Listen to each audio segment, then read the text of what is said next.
Hi guys, Middle Maniac back again, and there's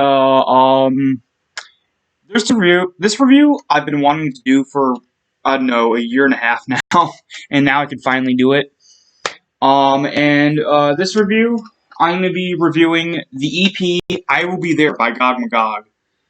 Um, this is sort of a, I guess, sort of a short-lived band, sort of a supergroup kind of band. Featuring Paul Di'Anno, Neil Murray, Yannick Gears, Clive Burr, and Peter Willis. Now, three of those names will probably be extremely familiar. Of course, Paul Di'Anno and Clive Burr, at the time being past members of Iron Maiden, and also Yannick Gears at the time being a future member of Iron Maiden. Neil Murray and Peter Willis, I don't recognize those names. Yeah, so this EP was released in 1985, and yeah. So with that, let's begin. So the first track is "I Will Be There," which is the title track. It's so good. Like, it's very catchy. Paul Di'Anno's vocals are amazing. It has a really catchy riff as well. The chorus is really good. It sort of does a little bit of a chorus repeat thing, but it's just so good. The title track "I Will Be There" is an amazing title track. Oh yeah, and I forgot to mention this is a 3-track EP, so there's only really 3 tracks to go through. It's only like the whole EP is only around like 11 minutes. But yeah. The next track, I don't know why I keep looking on the back of the track list. There's no like track listing, but anyway, the next track is "I'm Living in a Fucking Time Warp."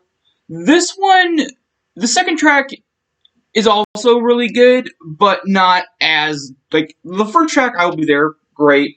The second track, "I'm Living in a Fucking Time Warp," is good, is very good, but is not as great as the first track. Again, it does that sort of chorus repeat thing, but it does it very well and tastefully. Like, it's not really annoying or anything. Yeah, second track, is also really good. Now, the third track is, it's such a long title, too. What is it called? Sorry, there's no title, like, there's no track listing featured anywhere on the EP. So so I'm kind of have to kind of remember what the track listing is in what order. The last track on the album, the EP is "It's Illegal." It's, what is it again? It's illogical, it's illegal, it's immoral, but it's fun. That's like probably the longest song title I've ever heard. Yeah, this third track, it's okay. It's not the best. Hang on, let me move this over. That's slightly better. Anyway, the third track, "It's Immoral, It's Illegal, It's Dangerous, but It's Fun." It's an okay track. It's not great. It's not bad either. It's just sort of meh. But that's the third track, and that ends the EP. So, my overall thoughts before my rating. Well, oh no, I almost forgot the artwork. The artwork is really, really, really good. I love the artwork. It's sort of this sort of a demon creature, and I love how the teeth of the creature is actually the logo of the band, in the band name Gogmagog. That's just so cool and really clever too. I like that, and then, like, of course, like, there's this chain cuff around its neck, and then of course the title of the EP and the title track, "I Will Be There." Oh yeah, and this is also really interesting. They actually spell Yannick Gears Yenikers. They spell his first name wrong, like completely wrong. Like they got the first two letters, but then they just mess up. Actually, I have this little. I have the booklet of Fear of the Dark here. The proper way to the actual way to spell his first name, Janick. And the J is, pronounced as a Y. But here they mess it up and they spell it as Jannic. But yeah. So that's the artwork on the front. Here's the artwork on the back. Some more amazing artwork. Love the artwork there. You got two demon creatures, and then Gogmagog in the middle there. There's a little sort of, I guess, mythical read up. I guess they were just trying to go for some theme. I guess. It says, when the 1,000 years are ended, Satan will be loosened from his prison, and all will come out to deceive the nations which are at the four corners of the earth. That is Gog and Magog, and to gather them for battle. Their number is like the sand of the sea. I guess they're going for sort of a mythical theme. I don't know if they would have continued the band, if they would have gone, like, I guess they were kind of setting up some lore. I don't know. But yeah, just really awesome. And then actually, let me quickly take this out. Have to be really careful. This is pretty old.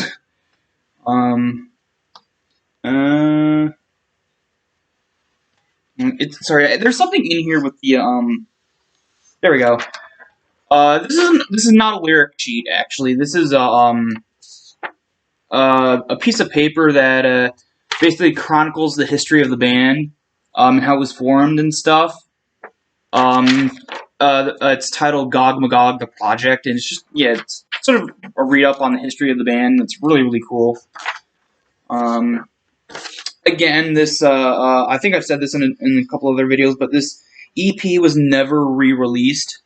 So it's extremely hard to find. I was actually lucky to actually find a copy. Of course, the actual case itself is it's in pretty good condition. There's a few dings on the corners, and sort of a little scratch mark up there on the top, but it's in very good condition for how old it is.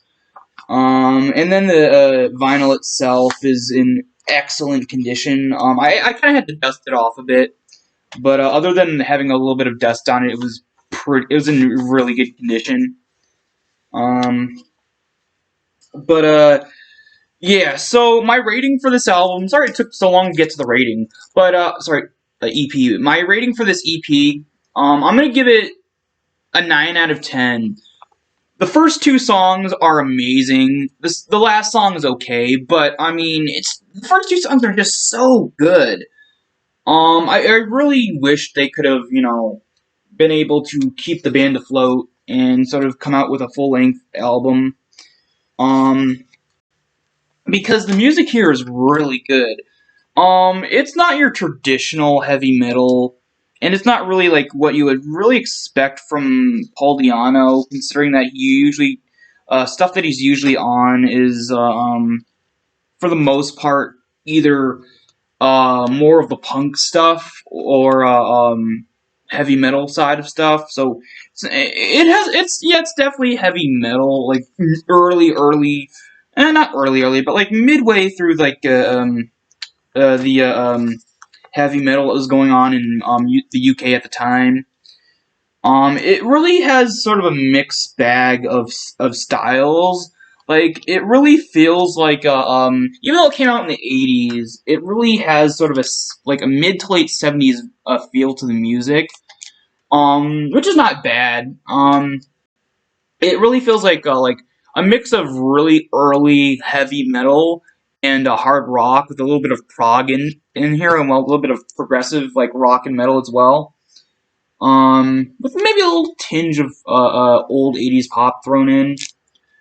But overall, it's really, really good, and yes, it's a 9 out of 10. Definitely highly recommended if you're a huge fan of Paul Diano. But yeah, really good. Let's set this here. So that's it for this review. Hope you guys enjoyed, and I will see you all next time.